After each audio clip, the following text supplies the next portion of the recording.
গ্রামটির নাম চাঁদপুর। সেই গ্রামে রাজু নামে একটা ছেলে ছিল। রাজু তখন তার মায়ের কাছে গিয়ে বলল, মামা আমার খুব খিদে পেয়েছে।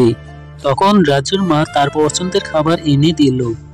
রাজু তখন তার খাবার খেয়ে তার মাকে বলল, মা আমার পেট ভরে গেছে, আমি একটু বাইরে থেকে ঘুরে আসি, একটু হাঁটাহাঁটি করলে খাবার হজম হবে।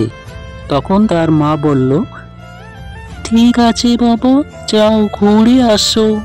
রাজু তখন বাইরে ঘুরতে গেল।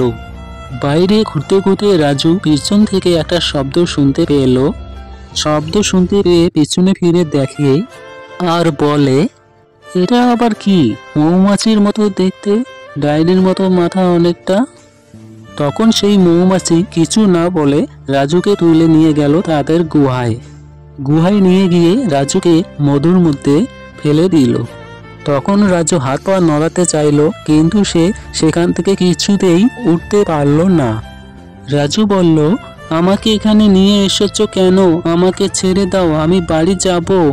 তখন একটা বিশাল বড় মৌমাছি আসলো আর বলল, তোকে ছেড়ে দেওয়ার জন্য নিয়ে আসেনি, আমি কিছুদিন পর মা হতে যাচ্ছি, তোকে খেয়ে আমার ক্ষুধা মেটাবো। এই বলে ভুতুড়ে মৌমাছি রাজুকে খেয়ে নিল এবং তার হাড়গোড় এক কোণায় ফেলে দিল।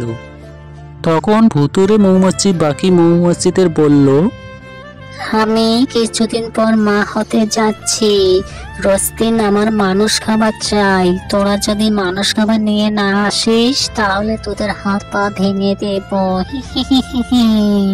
এই ঘটনার পর থেকে প্রায় ভুতুড়ে মৌমাছিরা গ্রাম থেকে মানুষ নিয়ে আসতো আর ভুতুড়ে মৌমাছিদের ডাইনি মৌমাছি ওদের খেয়ে নিত। একদিন গ্রামের প্রধান লক্ষ্য করলো গ্রামের মানুষ অনেক গায়েব হয়ে গেছে।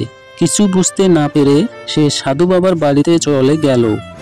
তখন গ্রামের প্রধান সাধু বাবাকে গ্রামের মানুষ গায়েব হওয়ার কথা বললে সাধু বাবা তার মায়াশক্তি দ্বারা দেখল গ্রামের মানুষ কিভাবে গায়েব হচ্ছে। সাধু বাবা বলল, ভুতুড়ে মৌমাছিরা তাদের নিয়ে গেছে এবং গ্রামের লোকদের মেরে খেয়ে নিয়েছে। সাধু বাবা এই কথা বলার পর সাধু বাবা গ্রাম প্রধান ও গ্রামের কিছু লোককে নিয়ে ভুতুড়ে মৌমাছিদের গুহার সামনে চলে গেল। গুহার সামনে গিয়ে তারা গুহার চারদিকে আগুন ধরিয়ে দিল। তখন ভুতুড়ে মৌমাছি ভিতর থেকে বলল, আরে এত গরম লাগছে কেন? যাই বাইরে গিয়ে দেখি। এই কথা বলার পর ভুতুড়ে মৌমাছি বাইরে গিয়ে দেখে গ্রামের লোকেরা তার গুহার চারদিকে আগুন ধরিয়ে দিয়েছে। তখন ভুতুড়ে মৌমাছি বলল, তোমরা আগুন নেভাও, আমি কিছুদিন আগে বাচ্চা দিয়েছি, আগুন না নেভালে আমার বাচ্চারা মারা যাবে। গ্রাম প্রধান তখন বলল, তুমি গ্রামের লোককে ধরে নিয়ে এসে মেরে ফেলে খেয়ে নিয়েছো, তাই এটা তোমার পাপের শাস্তি। ভুতুড়ে মৌমাছি তখন বলল, আমায় ক্ষমা করে দাও, আমি আর গ্রামের লোককে খাবো না।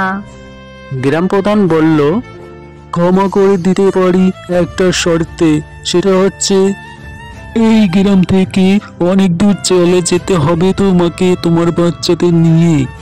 অন্যখানে গিয়েও কোনো মানুষকে মারতে পারবে না, তাহলে আমরা তোমাকে ক্ষমা করে দিব। ভুতুড়ে মৌমাছি তখন বলল, ঠিক আছে, আমি আমার বাচ্চাদের দূরে কোথাও নিয়ে যাব আর সেখানে গিয়েও মানুষকে মারবো না। এবার তোমরা আগুনটা নেভাও। তখন গ্রাম প্রধান ও গ্রামের লোকজনেরা জল দিয়ে আগুনটা নেভালো। আগুন নেভানোর পর ভুতুড়ে মৌমাছি তার সন্তানদের নিয়ে দূরে চলে গেল। তখন গ্রাম প্রধান বলল, বন্ধুরা ভিডিওটি কেমন লাগলো সবাই লাইক কমেন্ট শেয়ার করে জানাবেন ও চ্যানেলটি সাবস্ক্রাইব করবেন। সাবস্ক্রাইব করার পর বেল আইকনে ক্লিক করে অল করে রাখবেন, যাতে নতুন ভিডিও পোস্ট করার সঙ্গে সঙ্গে তোমাদের কাছে নোটিফিকেশন চলে যায়।